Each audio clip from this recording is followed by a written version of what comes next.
Tu ne vas pas en croire ni tes yeux, ni tes oreilles. Bon, je replace tout ça dans le contexte. Ça concerne donc la nouvelle Tesla Model 3, la Highland.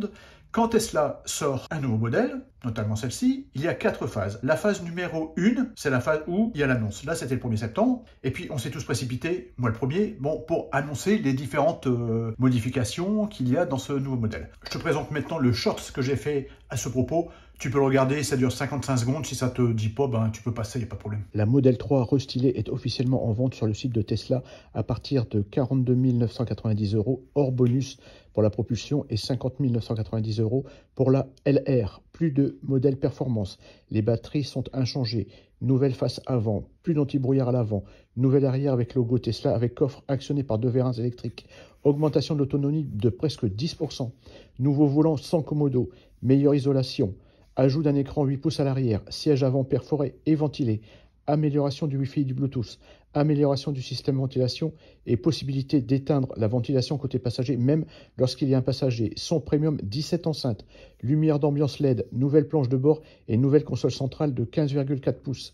Nouvelle jante, nouvelle suspension, amélioration du CX à 0,219. Pas d'amélioration sur les accélérations, baisse de la vitesse max à 201 km/h pour les 2 modèles, pas de caméra dans les pare-chocs. Et c'est pas fini. Donc là, on avait les premiers éléments. Ensuite, la phase numéro 2, c'était la phase où on a le manuel qui est sorti. Grâce à ce manuel, on peut retrouver certaines informations que l'on n'avait pas auparavant. Comme par exemple, là, en ce moment, on sait maintenant qu'il n'y a pas donc dans ce magnifique nouveau bouclier à l'avant, il n'y a plus donc d'anti-brouillard et il n'y a même pas d'anti-brouillard intégré au feu avant. Donc ça, c'est une des choses. Il y en a d'autres, comme par exemple à l'arrière, au niveau des vides-poches, il y a maintenant une poignée de sécurité qui te permet d'ouvrir mécaniquement le véhicule en cas de panne électrique.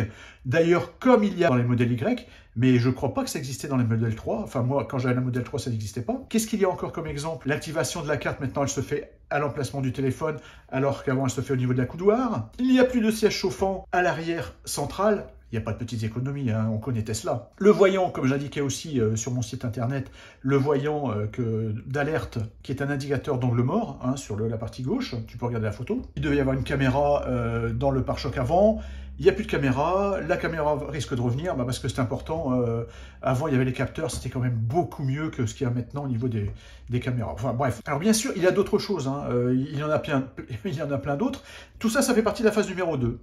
Maintenant, la phase numéro 4, ça va être quand les premiers clients vont recevoir donc leur nouvelle Model 3 et qu'on va voir apparaître certaines choses, etc. Donc maintenant, j'en arrive à la phase numéro 3. C'est la découverte par les journalistes. Et là, j'ai regardé dimanche TF1 et je suis tombé sur nos 2 compères d'Automoto. Jean-Pierre Gadjic, le magnifique, et Joël Chon, je vais dire le ronchon, mais non, pas du tout, c'est pas ça. Et je les ai retrouvés à Munich sur le salon de l'automobile où il y avait énormément de véhicules électriques et de beaux véhicules électriques, notamment chinois. Et puis, le type ils arrivent tous les deux sur le stand de Tesla et la nouvelle Model 3. Et puis, c'est super là parce que franchement, je te laisse regarder la vidéo. J'ai fait une capture avec mon petit téléphone de la partie où ils étaient tous les deux dans la Model 3.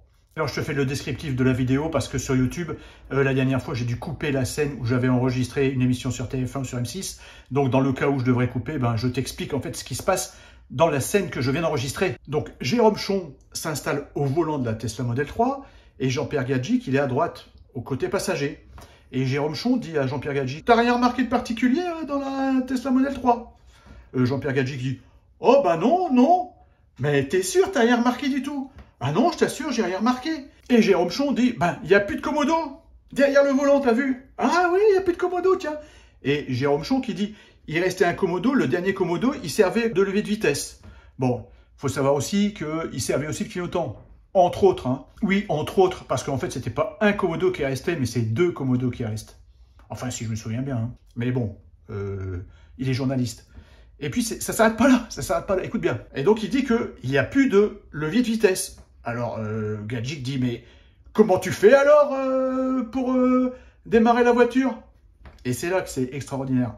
Jérôme Chon qui dit, il y a un logiciel qui sait tout seul, le logiciel qui sait tout seul, quand tu appuies sur la pédale de frein, si tu veux avancer ou reculer. Et là, ici, l'autre qui dit, Gadjic dit, oh, c'est pas terrible, tout ça. Et donc, Jérôme Chon qui dit, tu peux aussi utiliser l'écran, hein, puisque maintenant c'est sur l'écran, hein, comme la SLX, en montant ou en descendant, etc., etc. Je me dis, y a un problème là. Alors, soit Elon Musk, il vend en même temps que la Tesla, qui est une petite puce qui te met dans le cerveau, ou alors, je me dis, Jérôme Chon, il a fumé la moquette là.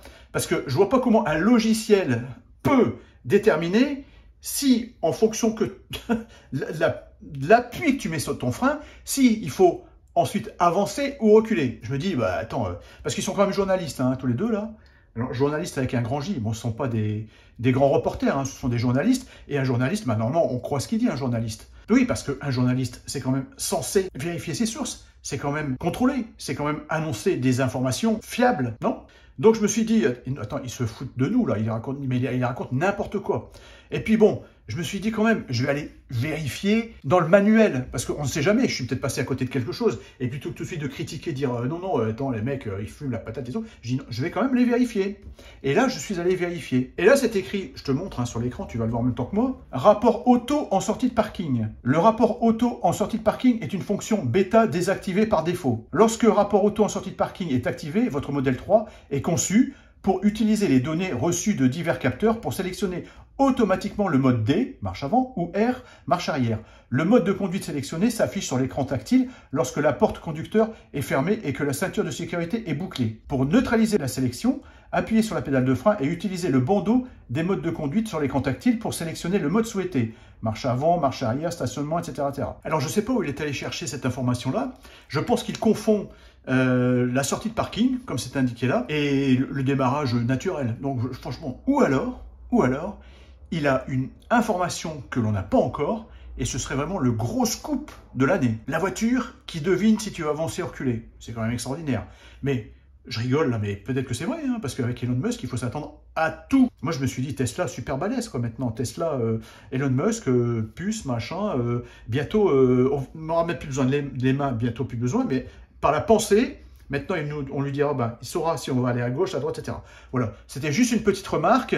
Attendons surtout la phase numéro 4, pour moi, qui est la plus importante, c'est que les premiers propriétaires rentrent en possession de leur nouvelle Model 3 et qu'ils nous fassent tous des remontées intéressantes et vérifiées. En tout cas, tout ça, ça m'aura permis d'apprendre quelque chose parce que je ne savais pas qu'il y avait ce système bêta pour l'instant qui permettait donc de sortir d'un parking automatiquement, entre guillemets, grâce à ce logiciel.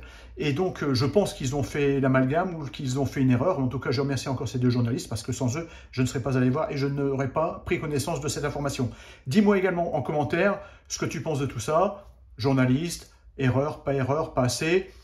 Si Tesla a quelque chose un scoop, est-ce que les journalistes peut-être ont quelque chose qu'ils ont avancé et qu'ils n'auraient peut-être pas dû dire? Voilà, écoute, je te remercie encore. À bientôt.